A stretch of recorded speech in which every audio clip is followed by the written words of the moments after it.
हमारी कायनात में इंसान के ज़िंदा रहने के लिए सिर्फ़ एक ही जगह ऐसी है जहाँ पर सारे कंडीशंस परफेक्ट हैं, और वो है हमारी अपनी ज़मीन। ज़मीन का टेम्परेचर परफेक्ट है इंसान के ज़िंदा रहने के लिए, ना बहुत ज़्यादा है ना बहुत कम है। ज़मीन का एटमॉस्फेरिक प्रेशर भी इंसान के ज़िंदा रहने के लिए मुनासिब है। एटमॉस्फेरिक प्रेशर अगर ज़्यादा हो तब भी इंसान ज़िंदा नहीं रह सकता, अगर एटमॉस्फेरिक प्रेशर थोड़ा सा कम हो जाए तब भी इंसान के ज़िंदा रहने के लिए प्रॉब्लम पैदा हो जाती है। इंसान के ज़िंदा रहने के लिए हवा चाहिए, ऑक्सीजन चाहिए जो ज़मीन पर मौजूद है, पानी चाहिए जो कि ज़मीन पर काफ़ी मकदार में मौजूद है, खुराक चाहिए वो भी ज़मीन पर मौजूद है। लेकिन फ्यूचर में ऐसा पॉसिबल है कि ज़मीन पर ज़िंदा रहने के लिए जो कंडीशंस हैं वो ना रहे, कंडीशंस थोड़े से मुश्किल पैदा हो जाए, तब इंसान ज़मीन से निकलकर कहीं और जाना चाहता है। तो अगर हम ज़मीन से बाहर निकलेंगे, किसी और जगह पर जाएंगे, तो वहाँ पर इंसान ज़िंदा रह सकता है या नहीं रह सकता, उसके बारे में कुछ इंटरेस्टिंग फैक्ट्स मैं आपके सामने आज लेके आया हूँ। हमारे सोलर सिस्टम की अगर हम बात करें तो सोलर सिस्टम में बहुत सारे प्लैनेट्स हैं, तो क्या इंसान उन जगहों पर ज़िंदा रह सकता है, या अगर ज़िंदा रह सकता है तो कितने टाइम के लिए ज़िंदा रह सकता है।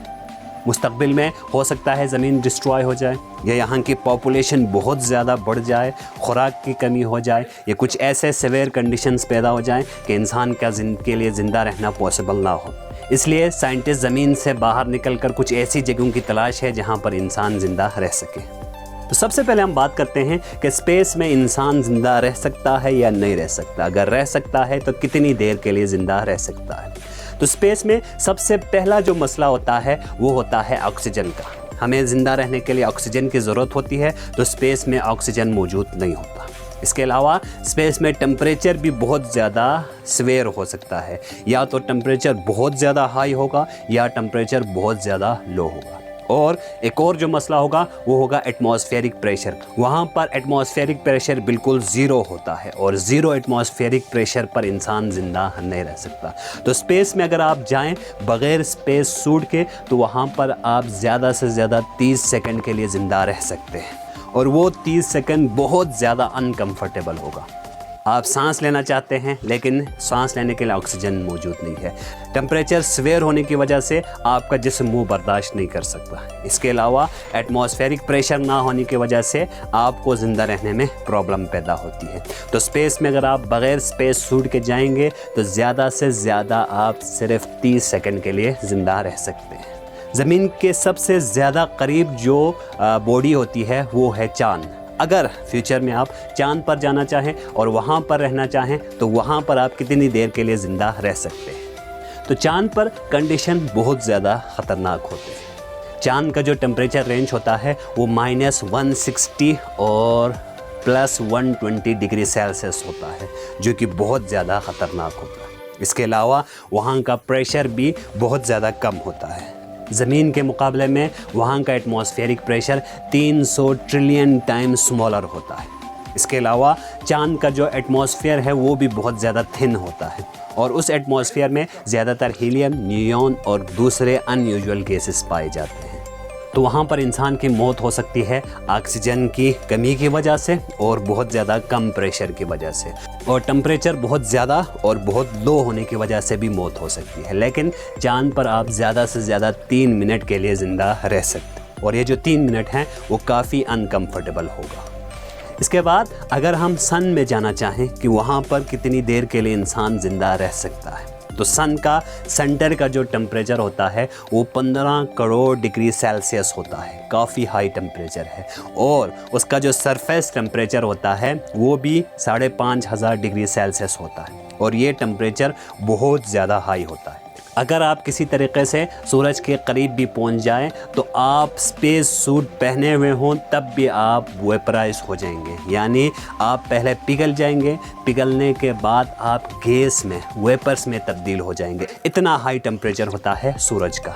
आप सूरज के करीब भी नहीं जा सकते, तो आप करीब पहुंच भी जाएं तो 1 सेकंड से भी कम टाइम में आप मर जाएंगे। तो सन के पास जाने का हम सोच भी नहीं सकते।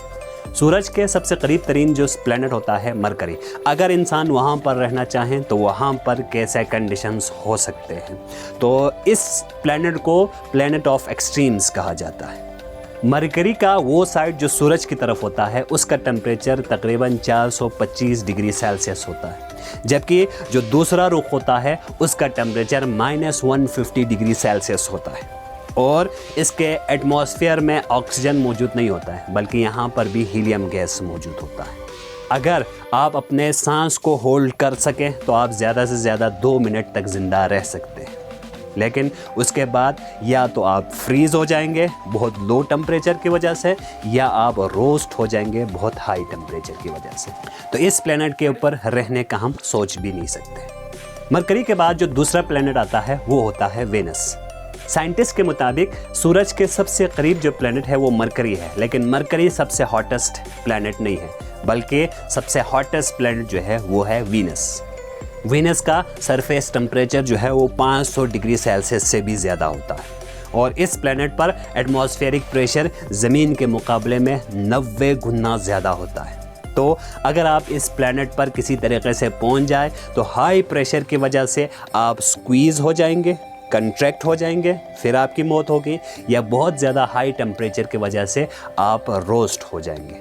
तो इस प्लेनेट पर अगर आप जाएंगे तो 1 सेकंड से भी कम टाइम में आपकी मौत हो जाएगी।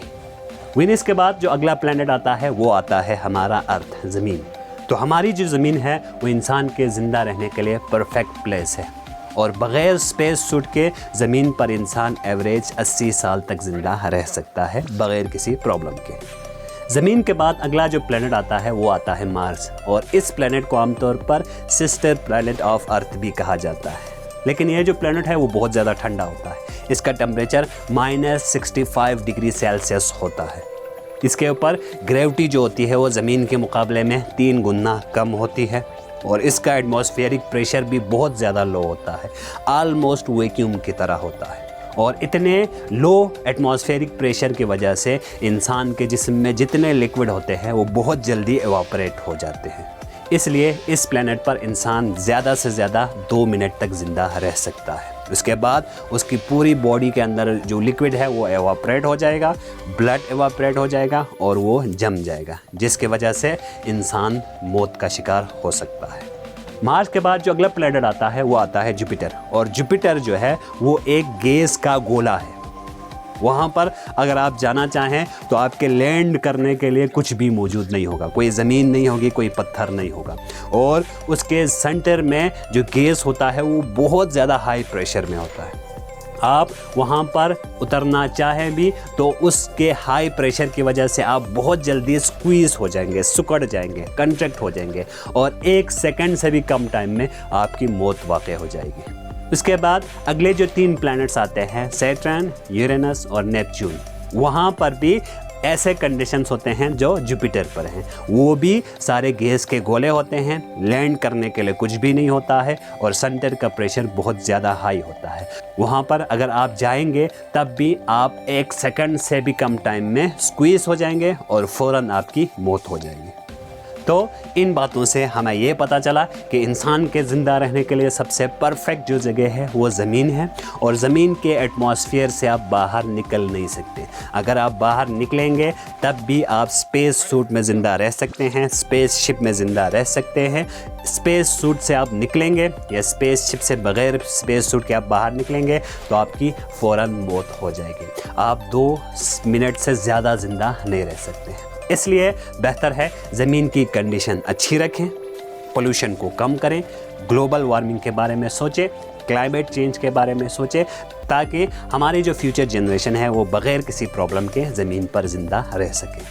मिलते हैं अगले वीडियो में कुछ और अमेजिंग फैक्ट्स के साथ। तब तक के लिए अल्लाह हाफिज़।